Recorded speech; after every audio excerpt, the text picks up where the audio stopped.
കുഞ്ഞാപ്പോ കിഴക്കേലക്കൂട്ടൻ്റെ മോനെ വന്നിട്ട് ഈ സാധനങ്ങളൊക്കെ ചാക്കിലാക്കി പാകിസ്ഥാനിലേക്ക് കൊണ്ടുപോയപ്പോഴേ വല്ലാത്ത ചെടിക്കൊരു ഇതിട്ട സുഖം. കാരണം അവൻ തന്നെ ചെടി കൊണ്ടുവന്ന് തന്നു, അവൻ തന്നെ അതിൻ്റെ കായ കൊയ്തു.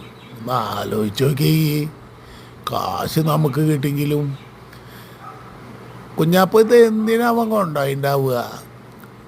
അത് എന്തെങ്കിലും വിക്രം ചെയ്യാനാവുന്നേ. അത് ചിലപ്പോൾ മുളപ്പിച്ചിട്ട് 500 റുപ്യ വെച്ചിട്ട് ഒരു ചെടിക്ക് വിറ്റ അവൻ്റെ കാര്യം ഇഷ്ടം പോലെ ഇല്ലേ കാശ്. അയ്യോ, നമുക്കെന്താ ബുദ്ധി തോന്നാഞ്ഞ്? അവൻ്റെ എന്തി നമുക്ക് പറ്റിക്കാൻ പറ്റുമോ? എന്താ നിങ്ങൾ പറയണേ? അത് ശരിയാ കുഞ്ഞാപ്പൂ. അവൻ ചിലപ്പോൾ ഒരു സൂത്രം ചെയ്യും, ചാക്കിൽ കെട്ടി ഇതാക്കിയിട്ടേ ഇത് അടയ്ക്കാന്ന് പറഞ്ഞ് പാകിസ്ഥാനിലേക്ക് ചിലപ്പോൾ വലിച്ചെറിയും. അത് ശരിയാവും അതിർത്തിന്നേ. എന്നിട്ട് അവർ കെട്ടായിട്ട് കാശ് ഇങ്ങോട്ട് വലിച്ചെറിയും. ഇപ്പം അങ്ങനെയല്ലേ? അപ്പം അവിടുത്തെ എല്ലാ ബന്ധവും ഉപേക്ഷിച്ചില്ലേ? അപ്പം അവൻ തരികടക്കാരനാണ്.